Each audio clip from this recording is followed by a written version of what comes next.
When someone tells me that they haven't played Persona 5 Royal, it makes me a little bit jealous. Because it's one of those games that's such a masterpiece that it makes you wish you could relive the first time you ever played it. And now that doesn't mean that the game's absolutely for everyone, but that's what we're gonna talk about in this video. What version should you get? What are the differences between the different versions? Who is this game for? And is it worth its price tag? Amamiya, when you're in my class, you pay attention to me!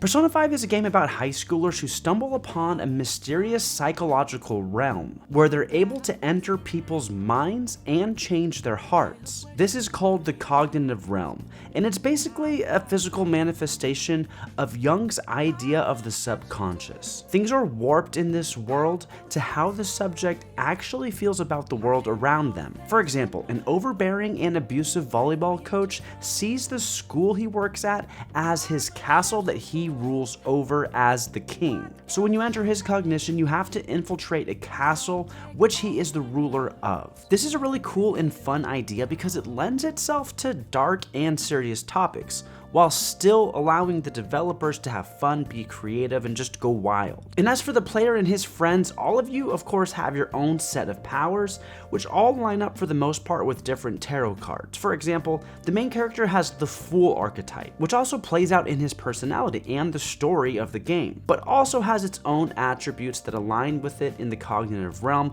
when you're fighting. It's kind of like a magic system, some elements are just associated with certain archetypes. And while all of this is really cool, so far I've really only explained to you about half of the game. The other half of the game is spent just in school as a normal teenager. You can hang out with your friends, you have exams you have to study for, and you can even take on side activities or hobbies that can translate into benefits while you're dungeon crawling in the cognitive realm. Now that should give you a good idea of the premise of this game, what it's about, a baseline understanding of it all, but let me explain to you a little bit between the difference of what Persona 5 and Persona 5 Royal is. So Persona 5 is the base game that first came out in 2017 in the US, and Persona 5 Royal is an updated version of the game that came out a few years later. In the Royal version of the game, there's a couple new characters that the developers weave into the story that aren't there if you're just playing the base Persona 5 game. These characters don't make a huge difference and impact on the main story,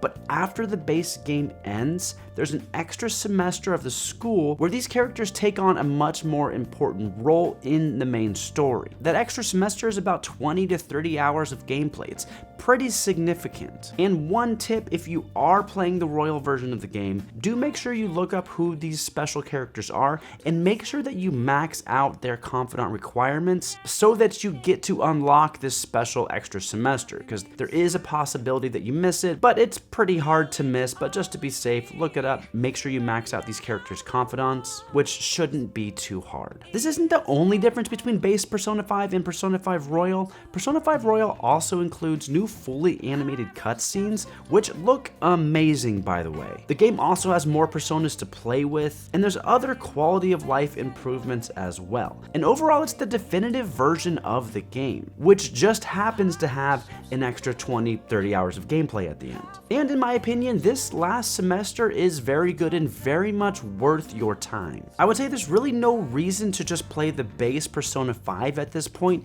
unless that's the only version that you have and you don't want to go out and get the new version. But even then, I just can't recommend you play that original version, because if you like Persona 5, you're going to like Persona 5 Royal, and the game is so long, over 100 hours of gameplay. It's not very likely that you're going to find time to replay it again just for that new content. But I do want to mention that Persona 5 is some people's favorite game of all time, and that's without the extra content. I wouldn't say the extra content is going to make it or break it or change your mind of whether you like the game or not, but again, if you like the game, you're going to be super happy that you played the Royal version instead of just the base game. And as I mentioned, the base game is still around 100 hours itself. I was at 150 hours when I finally beat the Royal version of the game and saw the credits roll. But even if you're just using 100 hours as a benchmark and you paid a full $60 for the game, that's still less than $1 an hour of entertainment if you're just looking at this with a pure dollar per hour entertainment investment. But that doesn't really mean a lot to you if you don't like this kind of game. I would say one of the big factors whether or not you're going to like this game or not is whether or not you like turn-based RPGs. I know for some people this is just a no-go. They're just not going to play a game that has turn-based combat. And if that's the case, sadly, this game's just not going to be for you. But with that being said, if you're even interested in Persona 5 and you don't like turn-based games, I would say this is absolutely a game worth giving a shot regardless. You might be surprised if you haven't played a turn-based game in a while, because Persona 5 is very fast-paced. It feels very smooth to play, and while I don't think anybody plays just for the combat, for what it's worth, it's very well done, especially in comparison to previous entries. And I also have to say, if you're not super into 100-hour long story-based games, sadly, this is just not going to be the game for you. Even I have to admit the first 20 hours or so was a little bit slow and I almost fell off. I actually put the game down for a couple months and came back to it to give it another shot because it was a little bit slow starting off for me, but I'm so happy that I came back and finished it. But this game is very much aimed at people who enjoy anime and long character-based games.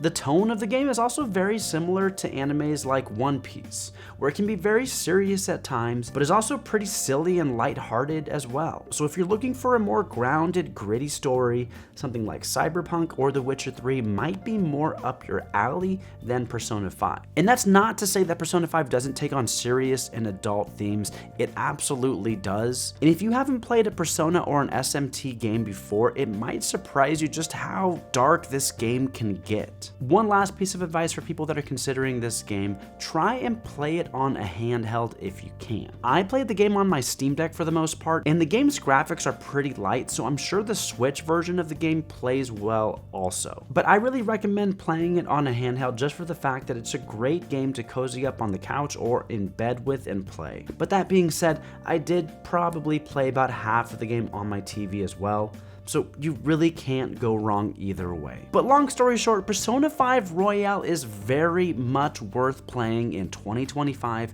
or beyond. This game holds up extremely well, it doesn't feel dated at all, and I can't recommend it enough. I love the characters, the music, the style, the story, so much so that I've actually made tons of videos about it already on this channel. So once you've gone and played the game, come on back here and check out those videos that cover my favorite characters, favorite story moments, and more. And until then, I hope you enjoy playing Persona 5 Royal.